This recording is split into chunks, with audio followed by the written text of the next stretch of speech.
Hello, and welcome to another episode of The End of the Search. This one I call it No Question is a Hard Ball.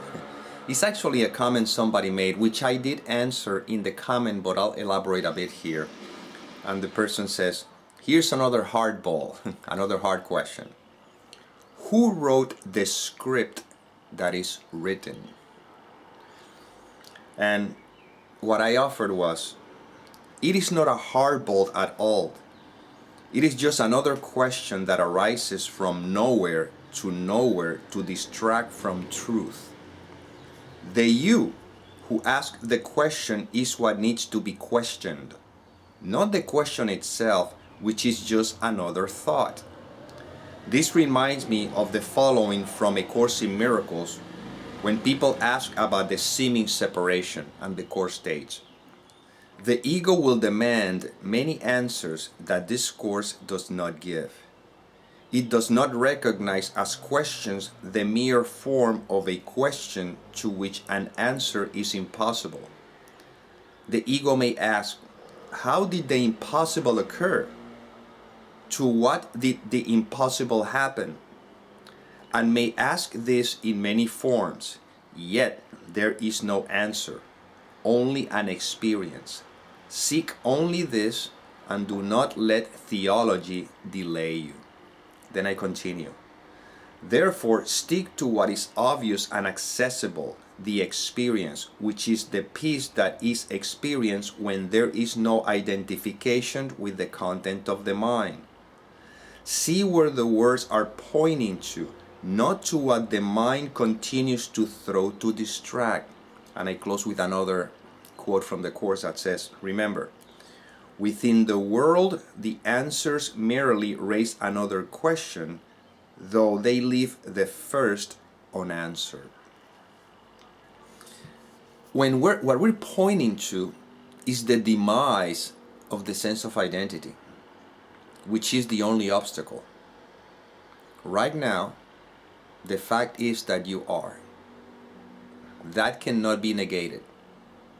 You cannot negate the fact that you exist, that you are just life itself. Any thought that appears in what is an attempt to describe, to interpret, to judge, to give meaning to life itself, to the isness, which is where this is all pointing to. Because there's a strong identification with the thought I individual, now every single thought that appears, it relates to this seeming individual. And questions like, who wrote the script? They're not leading you anywhere, because they keep you again with the identification of a someone who needs to know. There's nothing to know. Life is already unfolding, and that is a fact. You're not controlling life. Life is living itself through the appearance of a you. Now, we need to keep this on a practical level, not an esoteric level. That's why we don't engage in those questions or, philosophical questions, because they make no sense to me. I can give you a theoretical, like it point in the Course, don't let theology delay you, the theoretical aspect of it. Right now, are you choosing to breathe? Because without breathing, you could not be alive. Within the context of the dream, of course. Are you choosing to see? Or seeing is happening in spite of your permission? Are you choosing to hear? Are you choosing to feel? See, all of that is happening on its own. Yes? So, does it matter who is choosing any of those things? Does it matter where it comes from? All that it matters is that you are. So resting in beingness implies observing life happening while you remain as life itself. All we're doing here, on a practical sense, is observe how thoughts appear, and there's a tendency to identify with the thoughts, to believe the thoughts. But right now, as you are, which you are, right now as you observe, or you seem to be listening to this information, that sense of just being, which is breathing happens, seeing happens, hearing happens, sensing happens, all that happens. Right now, the invitation is any thought that crosses the consciousness, if they're seen rather than judged, there's just a passing cloud, what remains? And if you really, really do the investigation, you notice that what remains is what you are, is being. That's what remains. The mind is so identified with the sense of identity that everything that it does is trying to control, is trying to protect this seeming sense of identity. But if there's a recognition that I am, that thoughts appear, that sensations appear, but I still remain as I am, that is the peace that everyone is seeking. See, again, this is very simple and very obvious. It's not about throwing more questions to give any particular answers. These videos are not about answering questions. They're just pointing to the isness, to the fact that you are right now. Just notice how the mind is trying to grab this and is trying to somehow conceptualize. Just that's fine, just let it all be. Just right now, I'm going to ask you a question and I want you to really, really listen. Right now, if there's no identification with any thoughts, they will be there, that's fine. If you don't believe any of them, what remains?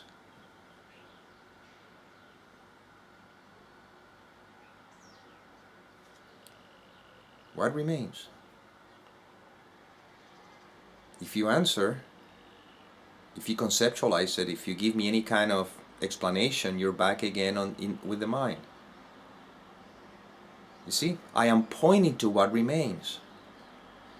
Now, in that which is what remains, which is permanent, which never changes, thoughts appear or seem to appear. Sensations may appear or may seem to appear. Sound appears or may seem to appear. But you remain as you are. And then a question will come, but if I remain as I am, how do I function in this world? Once again, because you're overlooking that you are, and this instrument that you take yourself to be you is simply a seeming manifestation in what you are, and that instrument is being used. The instrument is not using life. The instrument is not the one choosing to breathe. The instrument is not the one choosing to think. The instrument is not the one choosing to hear. The instrument is not the one choosing to feel. Feel, sensing, all of that is experienced through the instrument, but the instrument itself is a seeming manifestation in what you are. We're reversing the glove, so to speak, reversing the mind. The mind thinks that is a something that gives rise to what appears, and then what we're doing here is reversing it. We are that in which the mind appears, and the mind is the one that projects meaning onto anything.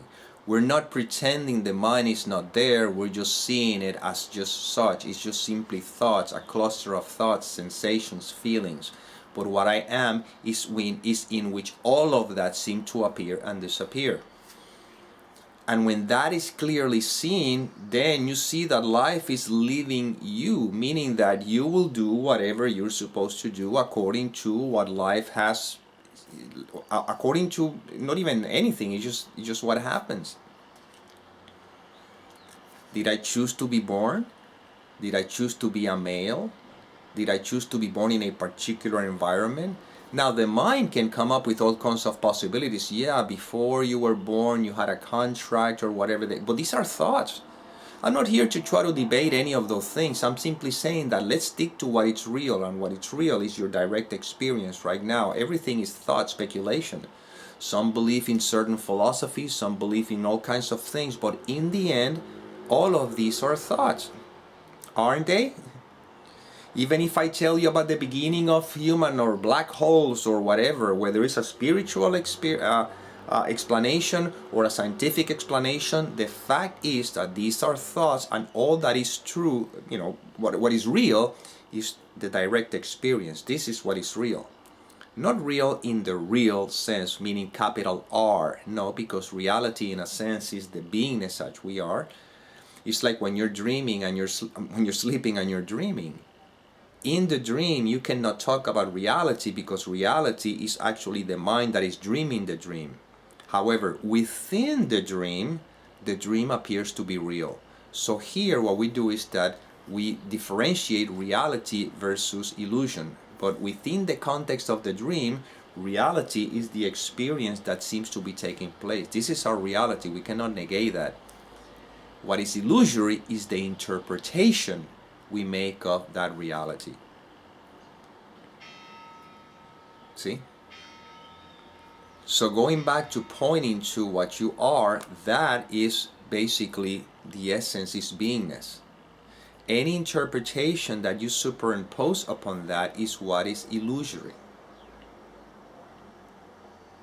So right now, once again, it's not about who wrote the script. It's about watching life unfold and never losing sight of the fact that I am. Is that because there's a belief that I am this separate individual, now everything is about me, and then I'm concerned about me, and then all these questions and everything. But when the recognition that I am is clearly established, all these questions, they just fall away. I'm not concerned about who created all this. I'm not concerned about who wrote the script. I'm not concerned about any of that. All I know is that I am. Right now, I am being. And if I don't believe the content of the mind, life is. And look how life is using this instrument to speak. You see? I'm not concerned about who is speaking or why am I speaking. No, speaking happens. Recording a video happens. Thinking happens. Feeling happens. Without the mind interpretation of what happens, what remains? Well, what remains is the underlying peace that is always being. In spite of whatever feelings may be appearing, in spite of whatever sensations and thoughts may be appearing, in spite of whatever circumstances may be appearing, you remain as you are. This is what this is pointing to. Not about engaging the mind with new questions. Who wrote the script? Why this is happening? Who did that? The answer is very simple. I don't know, and I don't mind either. It makes no difference to me. Let's look at the practicality of this. Right now, if there's no identification with the content of the mind, if you don't believe the thoughts, what remains? You see, what remains is what I have always been. And this is something that we cannot talk about, but you cannot deny it. You cannot deny your own existence. You cannot deny beingness. And when this is clearly established, firmly established, then you see how life unfolds. You will do whatever you're supposed to do. Situations will present themselves, and you see how either you find yourself inspired to do something about them, or life takes care of the situations by themselves. I don't know. And the ultimate threat, which is the threat that the mind uses, I could die, what could happen to me? But when you even see through that, then it's not like you're going to get in front of a bus and let it, and you're going to go into the middle of a battlefield and says, I am invincible. Or no, it's just not that. I mean, it's just that you see how life is happening, but you're not identified with the mind's interpretation of life happening. Because you're not this seeming separate entity you claim yourself to be. And in many cases, when people deal with very extreme experiences, which what is extreme experience, if you think about it? What is extreme to someone, to other one is not. So again, this is just subjective. But just for the sake of the language and conversation, some people deal with a situation that is very challenging. And these are, for most of them, they say when they really get to see that this experience led him to do an honest investigation, introspection, realize that that's the best gift that ever happened to them. And you say, how could you say that that is the best thing ever happened to you? Look what happened through you. He says, no. The best gift that it gave me is that my whole life I thought I was this body, this individual. And because of this situation that did not allow for this individual to experience life the ways most people do, it forced me to go to a place in which I found myself, which is free. See? Most people think they are free because they seem to have a regular normal life, but in reality, if you look at many of them, they're imprisoned by their own thoughts, by the content of the mind. And yet you can have someone who may be in jail, or may be in a situation where the body cannot move, and yet is totally free. Why? Because what determines the freedom is not the circumstance, is the meaning the mind is giving to the situation. Well, what we're doing here with these videos is just looking at the meaning that the mind is trying to give to everything. And when you drop the meaning, when you drop that out of the way, you're resting in the freedom that you are. And that is non-conceptual. It's not human. The human experience is an experience of contraction. It's an experience of separation. It's an experience of limitation. And as long as you believe you're the body, you're trying to do everything you can to give pleasure to the body and do things with the body, whatever the case may be. And the body is always fluctuating and changing. It gets sick, it gets better, then all things can happen to it. But when you know what you truly are, which is what these videos are pointing to, when you're not identified with the content of the mind, then the body, again, is a vehicle, it's an instrument, but it's not a distraction. And consequently, the human experience is not a distraction, just a playground. And that's it. It's not important. You don't give it any meaning, anything. You just simply see it as it is. A playground in which all the different or seeming different instruments express themselves, but the one who knows who he or she is, which is not a gender, but again, just whoever, the one that knows what it is not affected at all psychologically by the world of appearances. You see? Has no questions, has no answers, because life is. So how your script will unfold, I don't know. I don't know how mine will unfold. I do see how it's unfolding right now, and that's it. And if I don't let the mind distract with future thoughts, whatever those thoughts may be, to some the future thoughts will cause worry, to others may cause excitement, but it doesn't matter if you don't identify with any, because you may say, well, I want the thought that causes excitement. Well, the problem is that if you want one thought, you're going to have to get the other two. That's how this dual experience works. If you want one aspect of it, you're going to have to want the other one too. You're going to have to experience the other one as well. If you want the highs, you know you're going to have to experience the lows. But what if what if you're not distracted by the highs nor the lows? What would happen? If you're not distracted by any of them, you remain as you are. This is what the videos are pointing to. The highs can be enjoyed, and the lows are not suffered. See? But none of them distract you from the fact that you are. You see? And this is what this is pointing to. And what you are is not human. It's not perceptual. It's not separation. It's beingness. And once again, right now, the closest we can get to that experience without the seeming disappearance of the seeming body is, right now, if you don't identify with any thoughts, what remains? What is your experience? What is direct experience right now? What is real to you right now if you don't believe any thoughts? What is real?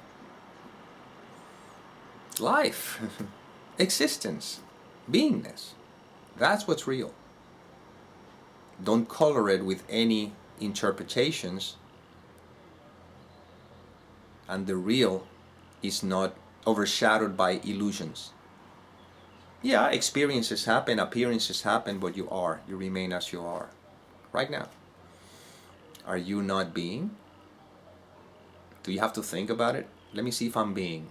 No, you are being. Now don't let the thought that I am being a person that now is thinking that is being. No, just being. And just watch life unfolding. Right now it has you watching or listening to this information or this video. That's fine. When this video ends, life will continue to unfold as it will. That's fine. That's fine. And if you don't let the mind, the thoughts get in the way, if you don't believe them, you live a worry-free life. Literally. Yes, there'll be pain and there'll be pleasure, but you remain as you are. And that's what the videos are pointing to. Therefore, quoting again from A Course in Miracles, seek the experience, which is right now. Just seek only that, and don't let theology delay you. Well, this is what came through. I hope it served, and as always, may peace permeate the mind so that love can be extended.